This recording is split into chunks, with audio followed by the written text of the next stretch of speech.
Ayo ikut menjadi bagian dari perubahan besar bangsa ini bersama Sahabat Pekerja Indonesia.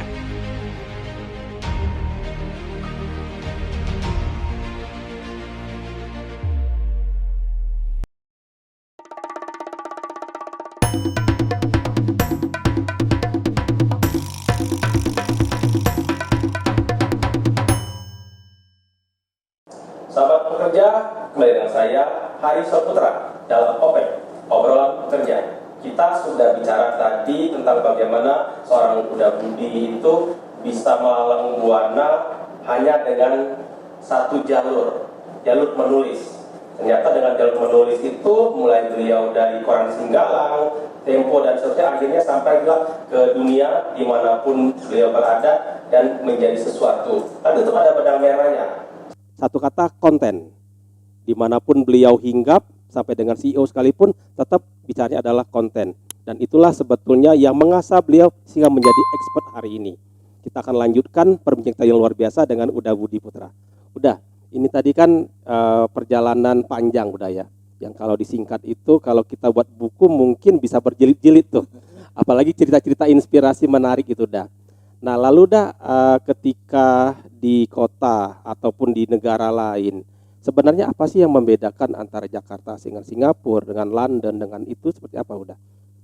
Ya memang kalau kita mau jujur memang tentu ada berbagai fasilitas atau infrastrukturnya tentu berbeda ya. Ya. Saya misalnya pernah tinggal di Singapura, pernah tinggal di Tokyo, itu memang terasa bedanya gitu. Memang banyak banget kesempatan ya. Namun demikian dengan adanya dunia digital sekarang, adanya internet sekarang, ada sosial media sekarang, dengan ada banyak platform sekarang, semua orang tuh bisa punya kesempatan yang sama sebenarnya. Ya, jadi nggak perlu kita pindah ke negara lain hanya untuk menjadi bintang dalam satu bidang. Kita banyak sekali contohnya, banyak yang bikin misalnya ada UKM di Jawa Tengah misalnya bisa bikin baju kaos buat tim nasional atau tim Piala Eropa. Bikin sepatu gitu. Justru mereka yang dicari oleh dunia luar. Jadi pada akhirnya memang bagaimana kita kreatif dan fokus di situ dan bekerja keras. Karena memang ibarat ya kalau bisnis ini memang kita perlu memarketingkan diri kita sebenarnya. Kita harus dikenal sebagai siapa gitu. Kalau kita nggak jelas positioning kita, tentu orang kesulitan menemukan kita. Jadi dari pengalaman saya adalah saya walaupun berpindah-pindah tempatnya, tapi fokusnya jelas gitu di industri digital konten ya. Nah begitupun nasihat saya buat teman-teman di daerah ya. Kira-kira pikirkan kira-kira kita senang bikin apa, melakukan apa, dan lakukan dan bekerja keraslah melakukan itu dulu gitu. Jangan pantang menyerah gitu. Jangan ikut-ikut yang lain. Hanya karena ada yang lain sukses bikin bisnis apa terus kita ikut, padahal kita nggak ngerti. Sebagai contoh nih, bikin kafe yuk gitu. Coffee shop tuh banyak teman saya, terus junior saya yang bilang udah saya cari dulu modal terus bikin gitu, bikin restoran atau kafe. Padahal nggak sesederhana itu. Bikin kafe misalnya bukan sekedar tempatnya ada, terus ada yang baristanya sudah ada meja dan lain sebagainya. Tapi harus kita pikirkan logistiknya gimana. Kan? Rantai produksinya pagi, besoknya siapa yang beli garam? Sayur dari mana? Kalau itu putus misalnya itu dari mana? Nah, itu kan jaringan. Betul. Itu perlu pengalaman. Jadi banyak akhirnya yang pendiri-pendiri, anak-anak muda yang mendirikan kafe, resto, itu yang berhasil bukan karena dia duitnya banyak, tapi biasanya pernah mungkin orang tuanya juga pernah punya kafe, saudaranya pernah, jadi dia sudah ngerti gitu ya. Nah makanya jangan ikut-ikutan, lakukanlah sesuatu yang kita paham dan berusaha keras agar itu berhasil. Dan jangan menyerah dulu gitu, ya kan. Kita harus belajar dari banyak yang sudah sukses lah ya. Bagaimana mereka tuh dari zero Zero, gitu. iya. Betul-betul berjuang, bekerja keras dan lain sebagainya. Jadi yakinkan diri kita bahwa saya harus mampu, saya harus bisa bikin target. Ya. Ada istilah teman saya tuh, pepetin diri kita sendiri. Pepetin. Iya, jadi misalnya saya mau bikin bisnis plan harus siap minggu ini. Ya, jangan bilang minggu ini, bilangnya adalah kalau sekarang hari Kamis, Ya. Kamis depan tanggal itu jam 3 sore sudah harus siap. Oh, dipepetin ya. pepetin. Kepepet ya, jurus kepepet ya. Iya, itu ada teman saya yang Iya, cerita iya. pepetin diri sendiri. Mhm. Malah dia ngasih contoh yang bagus banget. Iya. Ada temannya sales ya. Sales Mhm. perusahaan, saya lupa entah asuransi atau dealer mobil kalau nggak salah. Mhm.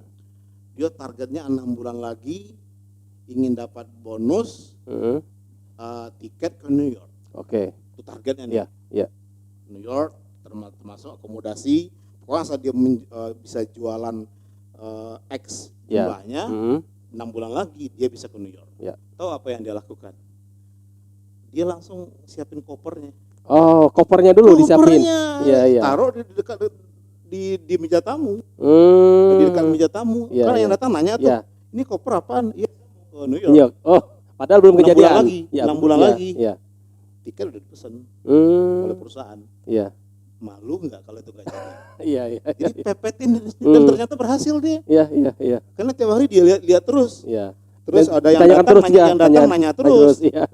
Nah, itu contohnya Iya, pepetin diri kita sendiri. Mhm. Jadi kalau kita nggak bisa mendisiplinkan diri kita, bagaimana mungkin kita menyuruh tim kita, anak buah kita, teman kita berdisiplin, Iya, iya. ya kan? Ayo ikut menjadi bagian dari perubahan besar bangsa ini bersama Sahabat Pekerja Indonesia.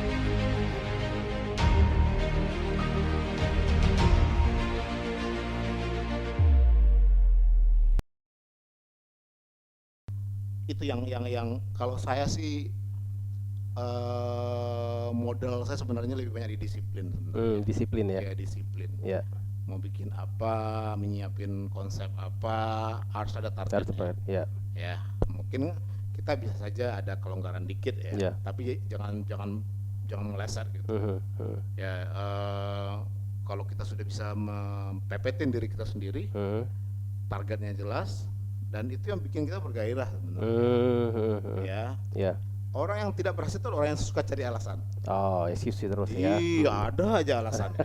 Ya, setiap bikin apa ada aja. Oh, ntar ada teman datang. Oh, ntar mau nongkrong dulu. Iya, iya. Ya nggak jadi. Kita harus bisa berkata tidak. Iya, iya. Ada teman yang tidak ada janjian segala macam. Mohon maaf, saya lagi ngerjain ini. Ya, ini kita mau membahagiakan semua orang atau kita ingin mencapai cita-cita kita gitu. Iya, iya, iya. Ya. Harusnya kita punya cita-cita kita ya. Cita-cita kita. Berarti jurus pertama itu adalah dipepetkan, Iya. jurus kedua adalah Iya. disiplin. Disiplin. Iya. Sehingga jadi kita bisa achieve target gitu. Kita mau jadi apa tuh sebenarnya tidak ada yang tidak mungkin sih di Iya, dunia iya. ini sih, nggak ada yang tidak mungkin. Iya. Sesuatu yang kita lakukan dengan kerja keras, kita berjuang, ya biasanya proses itu tidak akan mengkhianati hasil. Hasil. Iya, iya, Iya. iya. Tuhan Maha Penyayang lah. Betul, Ya, betul, betul. kalau kita sudah bekerja keras, kita sudah berjuang, pasti ada hasil. Pasti ada hasil. Persennya bisa beda kan? Iya, iya. Ya. Ada satu kalimat yang selalu saya ingat-ingat, bidiklah bintang. Bintang ya. Kalau meleset-meleset ya mendarat di bulan kan? Bukan kebalikannya. Bidiklah bintang minimal. Iya, jadi lebih dari masuk bulan. akal. Iya, Jadi iya. Kita boleh bercita setinggi-tingginya boleh. Iya, iya. Meleset dikit ya nggak Nggak apa-apa. apa-apa. Tapi kan ada sesuatu yang bisa kita dapatkan. Betul, Gitu. betul. Ada yang diperjuangkan juga. Ada yang diperjuangkan juga. Betul, betul. Iya, iya. Ya. Ya, udah kalau kita bicara mentor udah, ada nggak mentor dalam kehidupan udah? Oh, saya punya banyak mentor. Ya. Satu yang spesial mungkin udah bisa sharing. Kalau di Padang di Sumatera Barat namanya Sukri Saat. Sutri, Sukri Saat. Sukri Saat. Ya, Sukri Saat ini adalah tokoh LSM. Dulu pernah menjadi direktur Walhi. Oh di Walhi ya. Ya, dulu salah satu alumni ITB yang dianggap orang gila lah. Karena saya ingat banget ya waktu itu saya masih SMA kalau nggak salah. Dia tuh tamat ITB sama teman-temannya beberapa orang. Dia bakar itu ijazah ITB. Bakar ijazah. Bakar ya, di berita nih mana-mana tuh.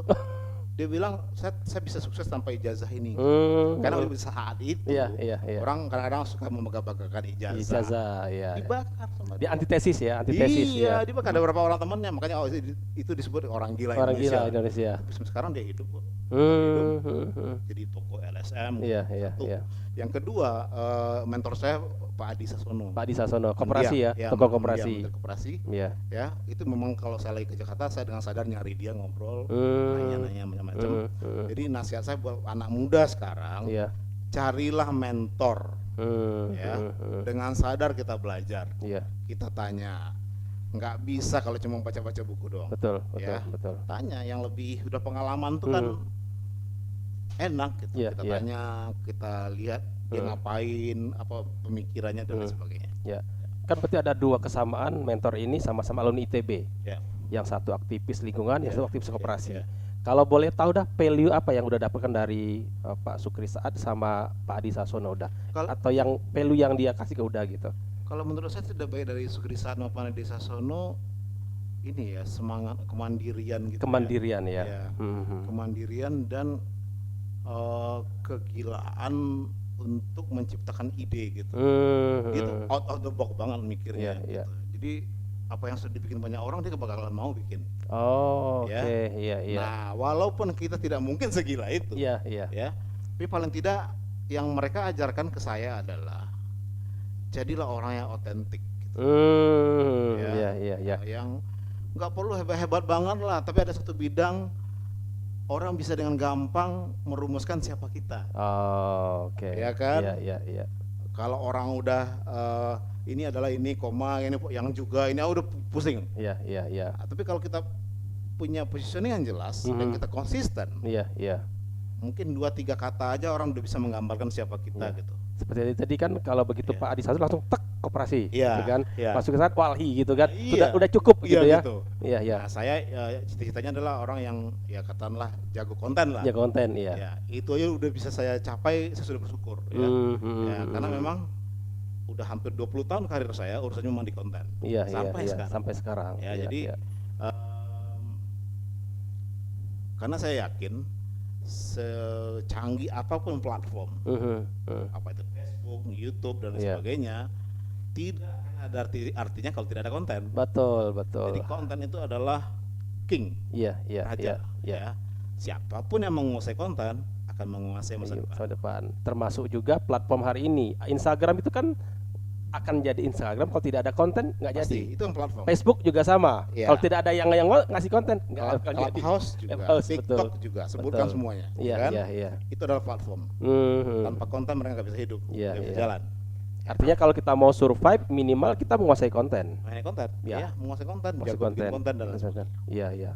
Lalu udah kalau dalam dunia digital itu kan kalau dulu ketika udah ketemu Pak Adi Sasono almarhum, ketemu dengan Pak Sukri Saad, itu kan kalau di istilahnya itu kan kita perlu talaki perlu duduk dulu bareng gitu ya.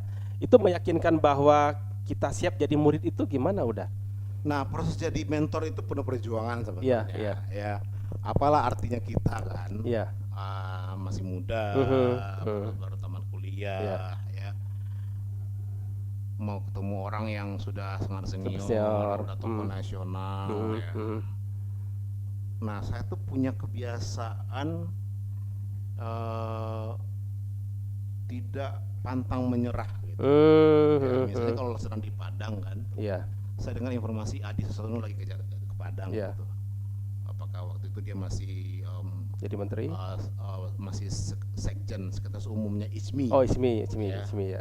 Dia datang ke Padang, saya cari informasi.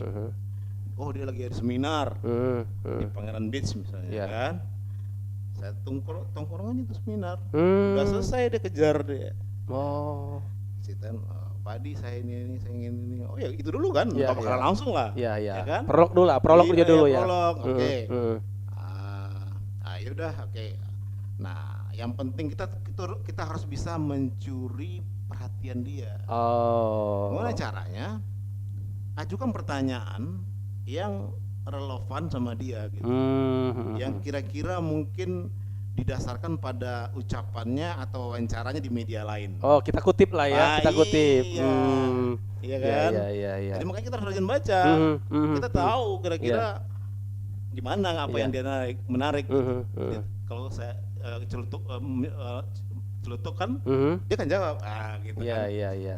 Itu awalnya gitu. Oh, harus ada strategi tertentu, ada taktiknya. Berarti kita harus membuat dia penasaran dulu. Siapa nih anak ini? Kok kenal dengan saya? Oke, gitu. Siap. Sahabat pekerja, ini hal menarik. Ternyata untuk mendapatkan mentor itu juga perlu perjuangan dan ada strategi. Dan strategi yang tadi udah Budi katakan adalah dengan membuat si calon mentor kita itu lihat siapa kita. Walaupun kita bukan siapa-siapa, tapi dengan satu kata tadi, ucapannya kita ambil, kita kutip, kita lempar kepada yang bersangkutan, itulah membuat perhatian beliau akan menjadi tertarik pada kita. Tetap di OPEK, obrolan kerja bersama saya, Hari Saputra, setelah berikut ini.